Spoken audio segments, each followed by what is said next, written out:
अस्सलाम वालेकुम जी फ्रेंड्स। आज का जो हमारा टॉपिक है वो है एनर्जी ऑफ एक्टिवेशन।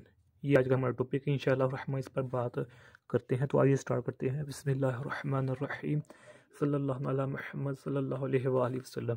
हम थ्योरी के साथ साथ जो ना डायग्राम उनको साथ लेकर चलेंगे। ओके, तो पहले है पॉइंट हमारे पास, we know that the molecules of the gases and liquids are colliding among themselves. जिस तरह हम जानते हैं कि अगर मिसाल के तौर पर हम एक सिलेंडर ले रहे हैं, एक कोई बॉक्स है, उसके अंदर हमने जो मालिक्यूल्स हैं किसके, गैसेस के वो हैं। तो हम जानते हैं कि गैसेस के मालिक्यूल आपस में कोलाइड करते रहते हैं, आपस में इंटरफेयर करते रहते हैं, आपस में कोइंसाइड होते रहते हैं। ओके, तो वो एक दूसरे पर फोर्सेस भी लगाते हैं। Every collision does not lead to the chemical reaction.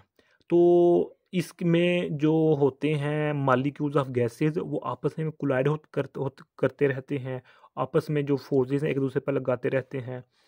तो उसके नतीजे में क्या होता है कि कुछ मालिक्यूल्स का आपस में रिएक्शन हो जाता है, और रिएक्शन के नतीजे में हमारे पास प्रोडक्ट बन जाता है। ये जो एक मैंने एग्जांपल आपको समझाने के लिए दिए, लेकिन कुछ ऐसे हमारे पास स्पीसीज और साइट्स होती हैं जहाँ पर रिएक्शंस हो जाते हैं, कुछ खुद ब खुद हो जाते हैं, कुछ करवाने पड़ते हैं। ओके, अब वो देखते हैं कैसे होते हैं। Chemical reaction take place when the old bonds are broken and new bonds are formed. अब इसमें एक शर्त ये भी है कि जो केमिकल रिएक्शंस होते हैं उसमें केमिकल बॉन्ड्स पहले बने टूटते हैं, फिर नए बनते हैं। पहले बॉन्ड्स टूटते हैं, फिर बनते हैं। अगर एक छोटी सी मिसाल है हम कि जिस तरह हमारे पास H2 होता है, वाटर है, वो कैसे बनता है? H2O, उसमें दो हाइड्रोजन होती है और एक ऑक्सीजन होती है। ये तो नहीं है हाइड्रोजन ऑक्सीजन जो है वो आपस में इकट्ठे मिले होते हैं तो आपस में रिएक्शन कर जाते हैं, ऐसा तो नहीं होता है। हाइड्रोजन एक अलग से चीज़ है और ऑक्सीजन एक अलग से चीज़ है, दोनों गैसेज ही हैं। यानी कि अगर हम बात करें तो वो एक दूसरी यानी कि कैटेगरी से ताल्लुक़ रखती है ऑक्सीजन, और हाइड्रोजन एक दूसरी कैटेगरी से ताल्लुक़ रखते हैं। जब ऑक्सीजन एक कैटेगरी से उठकर और हाइड्रोजन एक कैटेगरी से दूसरी कैटेगरी से उठकर आपस में मिलते हैं, तो उसके फॉर्म में यानी कि हमारे पास जो वाटर बन जाता है। इधर मिसाल के तौर पर ये भी मिसाल ले सकते हैं, NaCl। इसके नतीजे में हमारे पास क्या बनता है? NaCl। ये हमारे पास नमक बनता है, यानी कि साल्ट बन जाता है। अब ये एक अलग कैटेगरी से ताल्लुक़ है इसका एक अलग कैटेगरी से ताल्लुक़ है।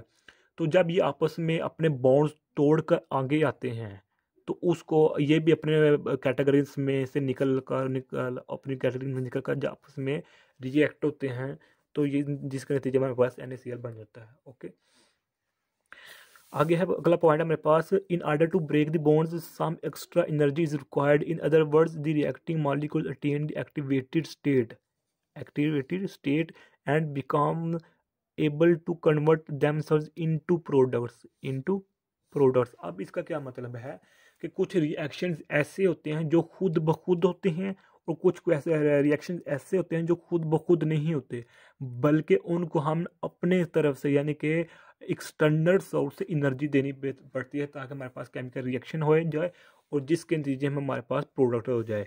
जब हम एक्सटर्नल सोर्स से सेकेंड सराउंडिंग से एनर्जी देंगे केमिकल रिएक्शन करवाने के लिए, तो उस वहाँ एक स्टेट होगी, यानी जिसको हम एक्टिवेटेड स्टेट कहते हैं, या उसको एक्टिवेटेड स्टेट या ट्रांजिशन स्टेट कहते हैं। यानी कि जब एनर्जी पता लग जाता है कि ये रिएक्शन अब मुकम्मल नहीं होगा, हम इसको एनर्जी देनी पड़ेगी। तो जब हम एनर्जी देते हैं और एनर्जी जो प्रोसेस है वो आगे स्टार्ट हो जाता है, तो वो एक स्टेट होती है, उसका हम ट्रांजिशन स्टेट या फिर एक्टिवेटेड स्टेट कहते हैं। Okay, it means that the reactants do not pass directly to products till they acquire an additional amount of energy more than the average energy of molecules of reactants in this system। this दोबारा फिर सुन लीजिएगा। It means that the reactants do not pass directly to the products till they acquire an additional amount of energy more than the average energy of the reactants of the molecules of reactants in this system।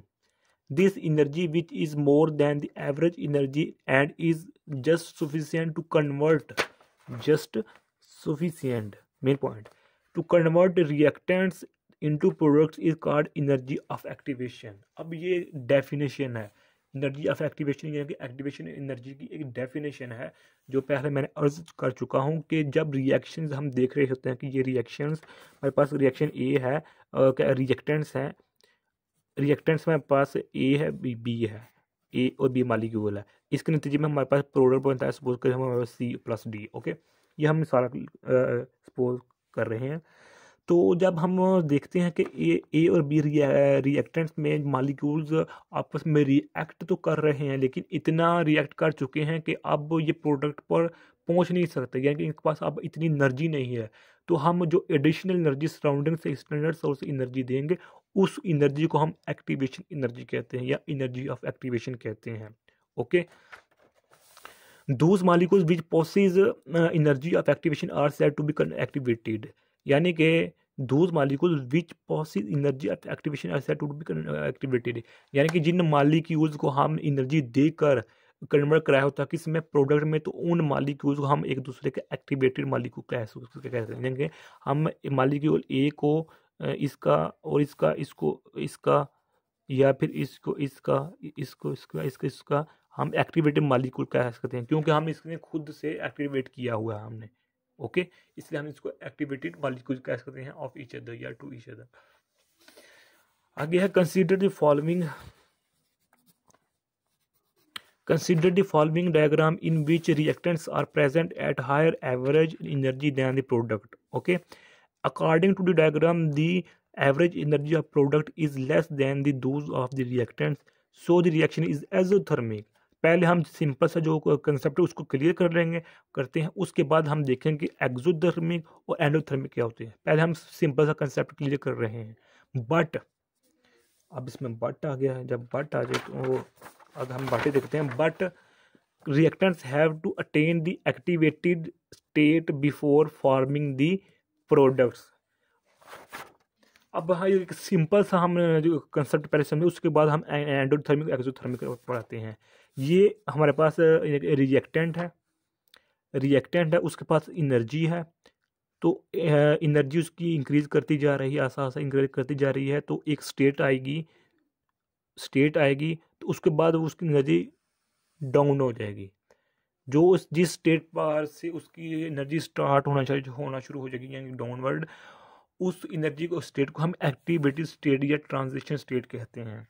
Okay, यानी कि हमारा जो ये reactant जब products में convert होते हैं उसका हमारा ग्राफ इस तरह बनता है, ओके हो गया। अब हम बात करते हैं एक्सोथर्मिक की और एंडोथर्मिक की। इसमें देखें कि जो हमारे पास हमने पीछे देखा है, इसमें वर्ड यूज हुआ है एक्सोथर्मिक, लेस देन, यानी कि according to the diagram the average energy किसकी, प्रोडक्ट की एवरेज एनर्जी इज लेस किससे, देन दोज ऑफ रिएक्टेंट्स, यानी कि रिएक्टेंट्स की एनर्जी ज़्यादा है और प्रोडक्ट की एनर्जी कम है। तो इस रिएक्शन को हम कहेंगे एक्सोथर्मिक। क्या कहेंगे, एक्सोथर्मिक। जिस तरह मैंने स्टार्ट में बताया था कि कुछ रिएक्शंस ऐसे होते हैं जो खुद ब खुद हो जाते हैं और कुछ रिएक्शंस को हम एनर्जी देनी पड़ती है। जो खुद ब खुद एनर्जी रिएक्शंस हो जाते हैं, प्रोडक्ट में कन्वर्ट हो जाते हैं, उनको हम एक्सोथर्मिक रिएक्शन कहते हैं। और एक्सोथर्मिक रिएक्शन में जो हमारे पास रिएक्टेंट की एनर्जी होती है वो ज़्यादा होती है किससे, प्रोडक्ट से। ओके, इसी वजह से तो हमारे पास रिएक्टेंट्स प्रोडक्ट्स में कन्वर्ट हो रहे होते हैं, क्योंकि रिएक्टेंट्स के पास एनर्जी काफ़ी होती है। ओके, अब ये हमारे पास जो ये डायग्राम बनी हुई है, ये हमारे पास है किसकी, ये है हमारे पास एक्सोथर्मिक रिएक्शन की, यानी कि रिएक्शन खुद ब खुद रिएक्टेंट से कन्वर्ट हुआ है प्रोडक्ट में। अब हम देखते हैं एंडोथर्मिक रिएक्शन क्या होता है। एंडोथर्मिक रिएक्शन में हम सराउंडिंग से एक्सटर्नल सोर्स से या हम खुद एनर्जी देते हैं बाहर से, उसको हम कहते हैं एंडोथर्मिक रिएक्शन। मिसाल उसको, अच्छा, एंडोथर्मिक रिएक्शन का फिर जो होगा ग्राफ वो कैसे बनेगा, अब आप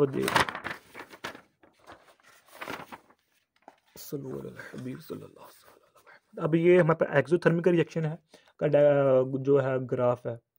ओके, अब हम एंडो का बात बनाते हैं। इधर क्या हमारे पास पोटेंशियल एनर्जी है, ये भी बात याद रखिएगा पोटेंशियल। और इधर हमारे पास क्या है, रिएक्शन कोऑर्डिनेट।